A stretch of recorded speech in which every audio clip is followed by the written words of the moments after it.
سبحان اللہ والحمد للہ ولا الہ الا اللہ سبحان اللہ والحمد للہ ولا الہ الا اللہ۔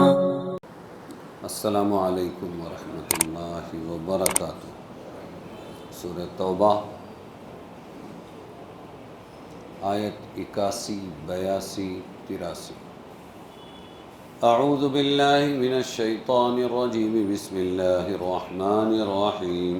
فرح المخلفون بمقعدهم خلاف رسول اللہ وکرہوا ان یجاہدوا بأموالهم وأنفسهم في سبيل الله وقالوا لا تنفروا في الحر قل نار جهنم أشد حرا لو كانوا يفقهون فليضحكوا قليلا وليبكوا كثيرا جزاء بما كانوا يكسبون فإن رجعك الله إلى طائفة منهم فاستأذنوك للخروج فقل لن تخرجوا معي أبدا ولن تقاتلوا معي عدوا إنكم رضيتم بالقعود أول مرة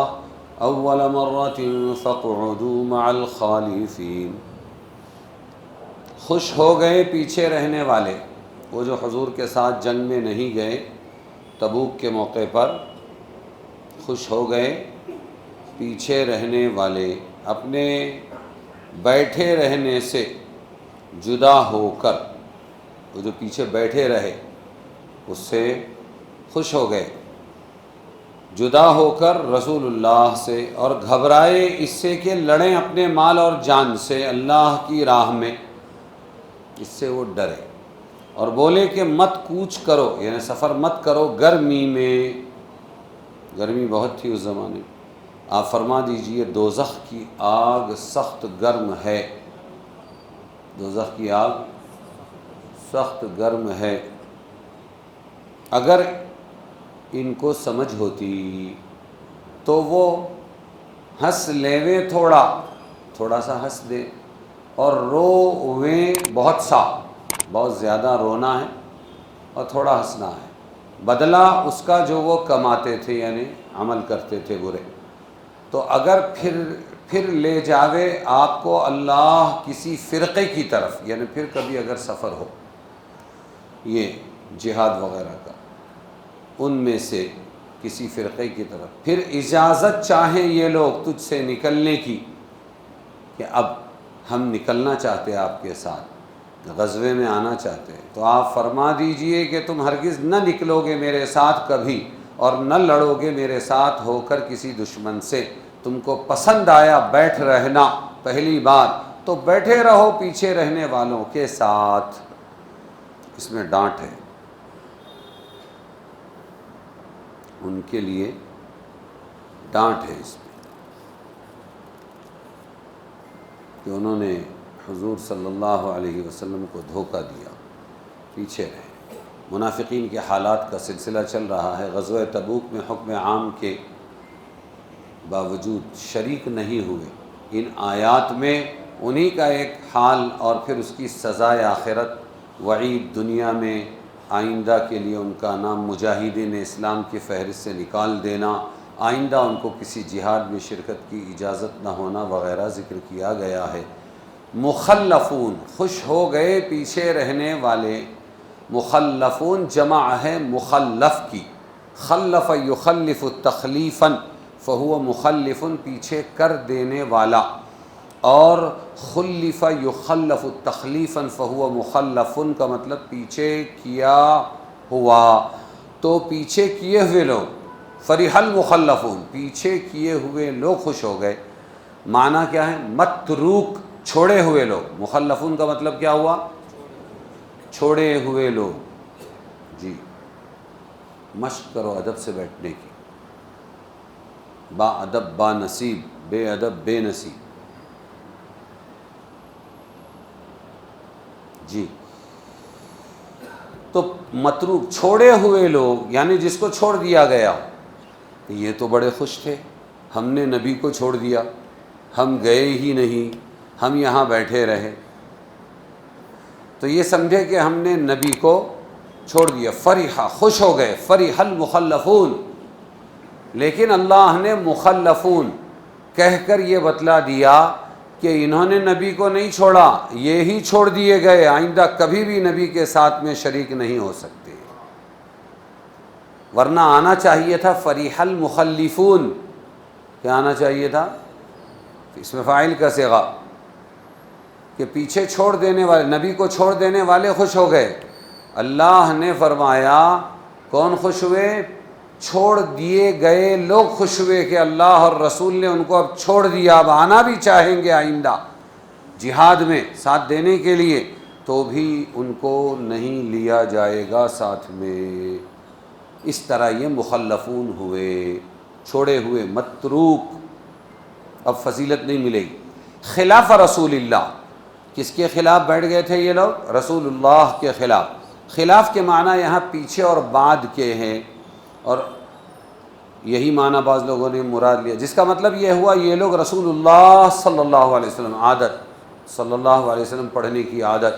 ہم جب دارالحدیث دارالعلوم دیوبند میں 800,000 بچے پڑھتے تھے تو حضور صلی اللہ علیہ وسلم کا جتنی مرتبہ نام آتا پوری دارالحدیث صلی اللہ علیہ وسلم کی آواز سے گونج جاتی تھی. ہاں, آہستہ آہستہ یہ چیزیں شیطان چھڑا دیتا ہے, ایڑے جیسا دیکھتے رہتے ہیں بس. اور حاجی پہلے اپنی آواز زور سے نکالتے ہیں, لبیک اللہم لبیک. بعد کے حج اور عمرے میں ہم لوگ گئے تو دیکھا کہ حاجیوں کی آواز بھی پست ہو گئی, بول بول کے تھک جاتے تھے ہم بس کے اندر, ارے زور سے پڑھو. عورتیں بیچاری زور سے بولتی تھیں. تو یہ شیطان کی چالاکیاں رہتی ہے, یہ آہستہ آہستہ ڈگر سے ہٹاتا ہے, پٹری سے اتارتا ہے.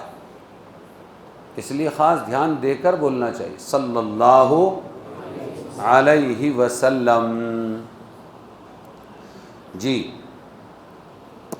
یہ لوگ رسول اللہ صلی اللہ علیہ وسلم کے جہاد پر چلے جانے کے بعد آپ کے پیچھے رہ جانے پر خوش ہو رہے ہیں, جو در حقیقت خوشی کی چیز نہیں.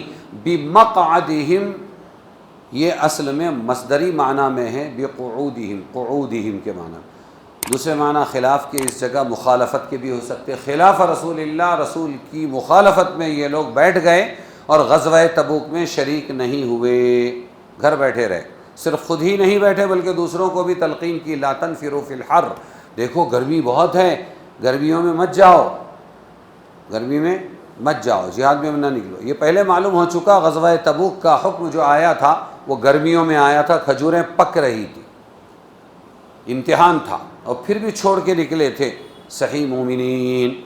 تو اللہ نے وہ جو انہوں نے کہا کہ ارے مت جاؤ گرمی بہت ہے, اللہ نے فرمایا قل نار جہنم اشد حرا, فرما دیجیے محمد صلی اللہ علیہ وسلم یہ گرمی کچھ نہیں ہے, جہنم کی آگ اس سے زیادہ گرم ہے, اس کو بجھانے کے لیے ہی تم کو نکلنا ہے, اور رکنا اس آگ کو اپنے آپ پر دہکانا اور بھڑکانا ہے. سمجھے؟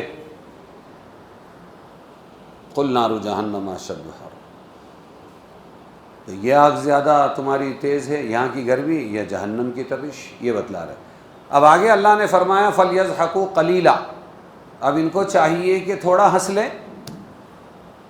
ہاں, جو نافرمان ہوتے ہیں وہ ہنستے ہیں, جو دین کا مذاق اڑاتے ہیں وہ ہنستے ہیں. مولانا لوگوں کو اور مدرسے والوں کو اور دین پر چلنے والوں کو اور رسول کی سنتوں کو اپنانے والوں کو دیکھ دیکھ کر مذاق اڑاتے ہیں, ان کو مزہ آتا ہے. خصوصاً بیچارے دنیا دار لوگ اور کالج کمار لوگ. کون سے کمار؟ کالج کمار لوگ. ہاں, اور بعد میں جب سفید ہو جاتی ہے, بڈھے ہو جاتے ہیں, تو پھر اس کے بعد آدمی کو مجبوری پارسا بناتی ہے, پھر داڑھی بھی آ جاتی ہے, پھر ٹوپی بھی آ جاتی ہے, پھر کرتا بھی آ جاتا ہے. اور پہلے مذاق اڑاتے ہیں. ملا کو جو ہے ہند میں سجدے کی اجازت, ناداں یہ سمجھتا ہے کہ اسلام ہے آزاد. شاعر بہت مستی میں رہتے ہیں. میں کدے میں ذرا دیکھیے گا, ملا پنڈت بھی آئے ہوئے ہیں, ایک بوتل کا ذکر ہی کیا ہے, منہ سے مٹکا لگائے ہوئے ہیں. تو مذاق کے بہت سے شعر ہوتے ہیں، دینداروں کا مذاق اڑایا جاتا ہے۔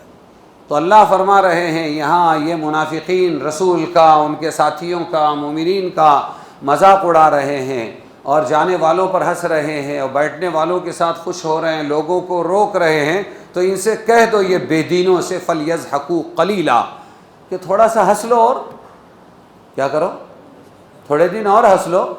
فَلْيَضْحَكُوا قَلِيلًا، پھر اس کے بعد وَلْيَبْكُوا كَثِيرًا، بعد میں خوب رونا ہے۔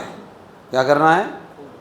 ہاں، ہائے افسوس ہم نے کیا کیا، طفل دیکھی، شباب دیکھا ہم نے، ہستی کو حباب آب، بلبلا، پانی کا بلبلا، پتھر مارا اوپر آیا، ہستی کو یعنی زندگی کو حباب آب دیکھا ہم نے، لیکن جب آنکھ بند ہوئی کیا ہوا؟ جب آنکھ بند ہوئی تو نتیجہ یہ نکلا جو دیکھا سو خواب دیکھا ہم نے۔ کہ کیا ہے یہ؟ خواب ہے، مستی میں ہے، تو بعد میں رونا ہے، زندگی بھر کیا کرنا ہے؟ رونا ہے، جس کے لفظی معنی یہ ہے ہنسو تھوڑا اور رو زیادہ۔ یہ لفظ اگرچہ بصیغہ امر لایا گیا لیکن یہ خبر کے معنی میں ہے کہ چند روز کی ہنسی ہے، بعد میں ہمیشہ رونا ہے۔ 4 دن کی چاندنی ہے، پھر اندھیری رات ہے۔ الدنیا، حدیث میں الدنیا قلیل، دنیا تھوڑی ہے۔ دنیا نہیں سمجھ میں آتا، 60 70 80، اور جو آج سے 200 سال پہلے مر گئے تو ان کی قبر کی زندگی کتنی ہو گئی؟ 200۔ کیا ہو گئی؟ 200۔ جو 1000 سال پہلے قبر میں چلے گئے ان کی قبر کی زندگی زیادہ یا 80 سال کی زندگی زیادہ؟ 1000 سال قبر میں۔ تو دنیا 80 70 60 30، دنیا قلیل، الدنیا قلیل، دنیا بہت تھوڑی ہے۔ فَلْيَضْحَكُوا فِيهَا مَا شَاءُوا، تو ہنس لو جتنا چاہے اس دنیا میں۔ فَإِذَا انْقَطَعَتِ الدُّنْيَا، پھر جب دنیا کٹ جائے گی، وَصَارُوا إِلَى اللَّهِ، اور یہ اللہ کے پاس پہنچ جائیں گے۔ فَلْيَسْتَأْنِفُوا الْبُكَاءَ بُكَاءً لَا يَنْقَطِعُ أَبَدًا، پھر جب دنیا ختم ہوگی اور اللہ کے پاس حاضر ہوں گے تو رونا شروع ہوگا جو کبھی ختم نہ ہوگا۔ ایسا رونا ہوگا جو کبھی ختم نہ ہوگا۔ ایک حدیث پاک کا مفہوم ہے کہ آدمی گناہگار قیامت کے دن محشر میں روئے گا، جسم بھی بڑا بڑا ہوگا، روئے گا، اور اتنا روئے گا اتنا روئے گا کہ اس کے آنسو ختم ہو جائیں گے، اور یہ گال جو ہے آنکھ کے نیچے یہ ندیاں بن جائے گی۔ کاہے کی ندیاں؟ آنسوؤں کی۔ پھر اس کے بعد جب اندر سے آنسو ختم ہو جائیں گے تو خون نکلنا شروع ہوگا۔ کیا شروع ہوگا؟ ہاں، خون، اور پھر خون کی ندیاں بن جائے گی۔ اور حدیث پاک کا جملہ ہے لو اجریت السفن فیہا لجرت، اگر تم ان ندیوں میں کشتیاں بہانا چاہو تو بہا سکتے ہو۔ اللہ ہماری حفاظت فرمائے اس رونے سے، اللہ ہمارا۔ ہاں، تو یہ خالی ایسا ہی نہیں ہے دنیا میں جیسے کہتے ہیں ہنس لو ہنس لو پھر بہت رونا ہے، یہ وہ رونا نہیں ہے، یہ بے مثال رونا ہے۔ دوسری آیت میں ہے لن تخرجوا کا ارشاد ہے کہ اب تم ہرگز نبی کے ساتھ نہیں نکل سکتے۔ اس کا مفہوم یہ ہے کہ یہ لوگ اگر آئندہ کسی جہاد میں شرکت کا ارادہ بھی کریں تو چونکہ ان کے دلوں میں ایمان نہیں، وہ ارادہ بھی اخلاص سے نہ ہوگا۔ جب نکلنے کا وقت آئے گا اس وقت پہلے کی طرح پہلے ہیلے بہانے کر کے ٹل جائیں گے۔ اس لیے آپ صلی اللہ علیہ وسلم کو حکم ہوا کہ جب وہ کسی جہاد میں شریک ہونے کو خود بھی کہیں تو آپ یہ حقیقت حال ان کو بتلا دیں کہ تمہارے کسی قول و فعل پر اعتماد نہیں، تم نہ جہاد کو نکلو گے نہ کسی دشمن اسلام سے میرے ساتھ قتال کرو گے۔ اب کا ہوت پچھتاوت بھیا جب چڑیا چگ گئی کھیت۔ اکثر حضرات مفسرین نے فرمایا ہے کہ یہ حکم ان کے لیے بطور دنیاوی سزا کے نافذ کیا گیا۔ یہ سزا ہے، اب توبہ بھی قبول نہیں کہ اگر وہ سچ مچ کسی جہاد میں شرکت کو کہیں تو بھی انہیں شریک نہ کیا جائے۔ آگے کی آیت ہے 84 ایک ہی آیت وَلَا تُصَلِّ عَلَىٰ أَحَدٍ مِّنْهُمْ مَاتَ أَبَدًا وَلَا تَقُمْ عَلَىٰ قَبْرِهِ انہم کفروا باللہ ورسولہ وماتوا وہم فاسقون۔ اور نماز نہ پڑھ، حضور سے کہہ رہے ہیں اللہ، اور نماز نہ پڑھ ان میں سے کسی پر جو مر جائے کبھی، یعنی منافقین پر آپ نماز جنازہ نہ پڑھے، اور نہ کھڑا ہو اس کی قبر پر۔ وہ منکر ہوئے اللہ سے، یعنی انکار کیا انہوں نے اللہ کا، اس کے رسول کا، اور وہ مر گئے نافرمان۔ بڑا سخت حکم ہے۔ حاصل یہ ہے کہ آیت انذرتہم ام لم تنذرہم، آپ ان کو ڈرائیں یا نہ ڈرائیں کوئی فرق پڑنے والا نہیں۔ آپ ان کے لیے استغفار کریں، بخشش طلب کریں یا نہ کریں، اگر آپ 70 مرتبہ بھی ان کے لیے بخشش طلب کریں تو بھی اللہ ان کو بخشے گا۔ وہ پہلے آئی تھی آیت، تو اختیار، آپ کو اختیار ہی دینا ثابت ہوا تھا اس آیت میں۔ پھر مستقل دلیل سے انذار کو جاری رکھا، ڈرانا ثابت ہو گیا۔ حضرت صلی اللہ علیہ وسلم نے آیت مذکورہ سے بھی یہ تو سمجھ لیا تھا کہ اس کی مغفرت نہیں ہوگی، مگر کسی دوسری آیت کے ذریعے اب تک آپ کو استغفار سے منع نہیں کیا گیا، کرو یا مت کرو۔ اللہ کا تو یہ فیصلہ ہے کہ 70 مرتبہ استغفار کرو گے تب بھی نہیں بخشے گا، لیکن یہ صاف نہیں کہا ہے نبی کسی منافق کے لیے آپ بخشش طلب نہ کریں، ایسا نہیں کہا تھا۔ تو پھر کیا ہوا؟ حضور صلی اللہ علیہ وسلم جانتے تھے کہ میرے قمیص سے یا نماز پڑھانے سے اس کی مغفرت تو نہیں ہوگی، مگر اس سے دوسری مصالح اسلامیہ حاصل ہونے کی توقع تھی کہ اس کے خاندان کے لوگ، کون تھا وہ؟ یہ آیت عبداللہ ابن ابی منافق کی موت اور اس پر نماز جنازہ کے متعلق نازل ہوئی۔ آپ کبھی اس کی نماز بھی نہ پڑھیں منافق کی، اور اس کی قبر پر بھی جا کر نہ ٹھہرے۔ تو یہ کیا ہوا تھا کہ ان کا سردار تھا ایک، منافقوں کا کون تھا؟ عبداللہ ابن ابی ابن سلول، یہ یہودی تھا اور منافق تھا۔ حضور صلی اللہ علیہ وسلم سے پہلے یہی وہاں کا ہیرو تھا، اور اسی کے ہاتھ پر بادشاہت کی بیعت ہونے والی تھی۔ حضور گئے تو سب ختم ہو گیا، تو اس نے اپنا زبردستی کا اپنے آپ کو مسلمان ظاہر کیا۔ صحیحین بخاری مسلم کی روایت سے ثابت ہے کہ اس کے جنازے پر رسول اللہ صلی اللہ علیہ وسلم نے نماز پڑھی، پڑھنے کے بعد یہ آیت نازل ہوئی، اور اس کے بعد آپ نے کبھی کسی منافق کے جنازے پر نماز نہیں پڑھی اور اس کے قبر پر بھی نہیں ٹھہرے۔ جی تفصیل کیا ہے؟ جب عبداللہ ابن ابی ابن سلول مر گیا تو اس کے یہودی منافق، اس کے صاحبزادے عبداللہ رضی اللہ عنہ سچے پکے مسلمان تھے، جو مخلص مسلمان صحابی تھے، وہ حضور کی خدمت میں آئے اور درخواست کی کہ آپ اپنا قمیص عطا فرمائیں، آپ کا قمیص دے، میں اپنے باپ کو اس کا کفن پہناؤں گا۔ رسول اللہ صلی اللہ علیہ وسلم نے اپنا قمیص دے دیا۔ پھر حضرت عبداللہ نے یہ بھی درخواست کی کہ آپ اس کے جنازے کی نماز بھی پڑھائے میرے ابا کی۔ آپ نے قبول فرما لیا، نماز جنازہ کے لیے کھڑے ہو گئے تو حضرت عمر رضی اللہ عنہ پیچھے سے آیا اور کپڑا پکڑ کے کھینچا۔ کس کو؟ حضور صلی اللہ علیہ وسلم کو کھینچا، اور عرض کیا کہ آپ اس منافق کی نماز جنازہ پڑھتے ہیں، حالانکہ اللہ نے آپ کو ان کی نماز جنازہ یعنی منافقوں کی نماز جنازہ پڑھنے سے منع فرمایا ہے۔ تو حضور نے فرمایا کہ مجھے اللہ تعالیٰ نے اختیار دیا، استغفر لہم او لا تستغفر لہم، چاہے ان کے لیے بخشش مانگے یا نہ مانگے، اختیار دیا ہے، میں دعائیں مغفرت کروں یا نہ۔ اور آیت میں جو 70 مرتبہ ان تستغفر لہم 70 مرۃ فلن یغفر اللہ لہم، 70 مرتبہ تم استغفار کرو گے پھر بھی میں معاف نہیں کروں گا، یہ جو فرمایا ہے تو میں 70 مرتبہ سے زیادہ استغفار کر سکتا ہوں۔ کیا کر سکتا ہوں؟ 70 معاف نہیں ہے، اس سے زیادہ میں اور بخشش مانگ سکتا ہوں۔ آیت سے مراد سورہ توبہ کی وہی آیت ہے۔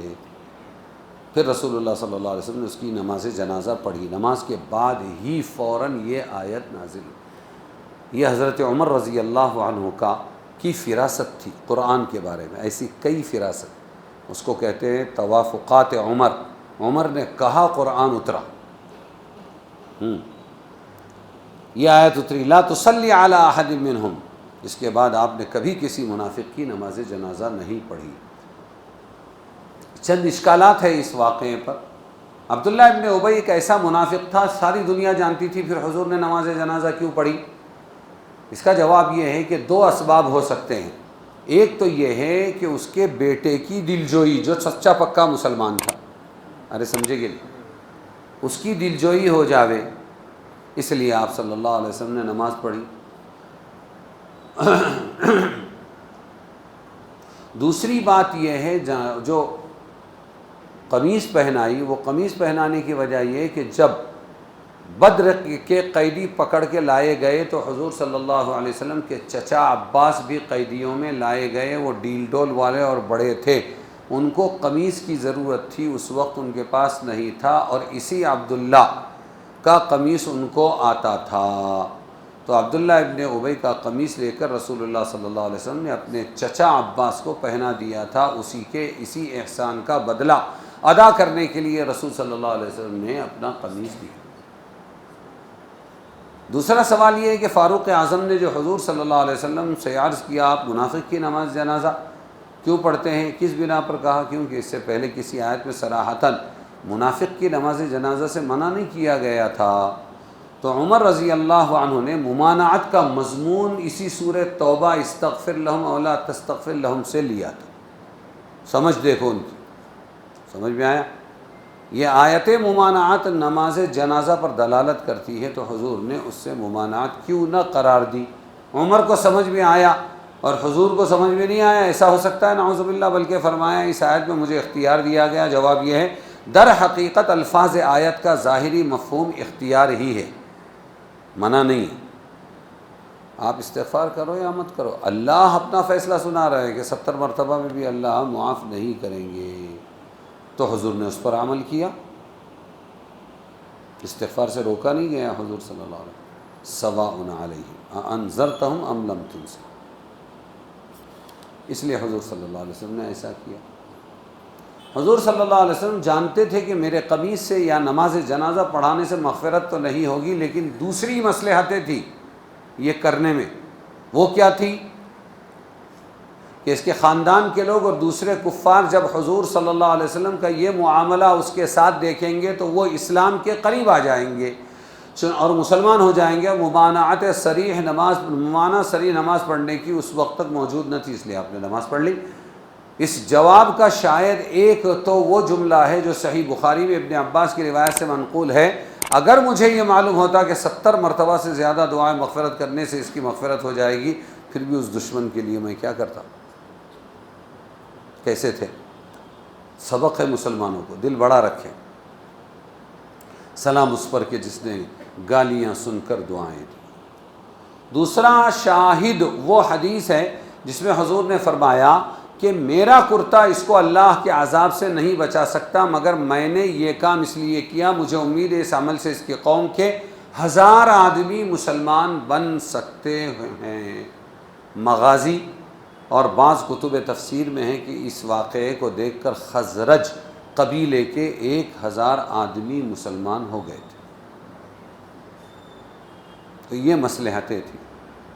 خلاصہ یہ کہ آیت سابقہ سے خود رسول صلی اللہ علیہ وسلم کو بھی تو یقین ہو گیا تھا کہ ہمارے کسی عمل سے اس کی مغفرت نہیں ہوگی، مگر چونکہ ظاہر الفاظ آیت میں اختیار دیا گیا تھا، کسی دوسری آیت سے بھی اس کی ممانعت اب تک نہیں آئی۔ دوسری طرف ایک کافر کے احسان سے دنیا میں نجات حاصل کرنے کا فائدہ بھی تھا، کافر کے احسان سے دنیا میں نجات حاصل کرنا تھا، وہ قمیص جو دیا تھا چچا عباس کو، نجات حاصل کرنا تھا اس احسان سے۔ اس معاملے میں دوسرے کافروں کے مسلمان ہونے کی توقع بھی تھی، اس لیے آپ نے نماز پڑھنے کو ترجیح دی۔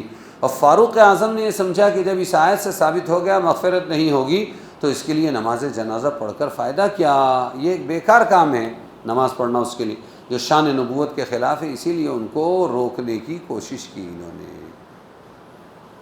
البتہ جب صراحتاً یہ آیت نازل ہو گئی لا تصلی، اب نماز جنازہ کسی منافق پر مت پڑھو، تو معلوم ہوا کہ اگرچہ نماز پڑھنے میں ایک دینی مصلحت آپ کے پیش نظر تھی، مگر اس میں ایک خرابی اور مفسدہ بھی تھا جس کی طرف حضور صلی اللہ علیہ وسلم کا دھیان نہیں ہوا، وہ یہ کہ خود مخلص مسلمانوں میں اس عمل سے ایک بے دلی پیدا ہونے کا خطرہ ہے۔ ان کے یہاں مخلص مسلمان اور منافق سب ایک پلے میں تولے جاتے ہیں، اس خطرے کے پیش نظر قرآن میں ممانعت نازل کی گئی، اور پھر کبھی آپ نے کسی منافق کی نماز جنازہ نہیں پڑھی۔ یہ بڑا مشکل مرحلہ ہوتا ہے، اپنے کو بدگمان ہونے سے بچانا اور دوسروں کی بھی دلجوئی کرنا۔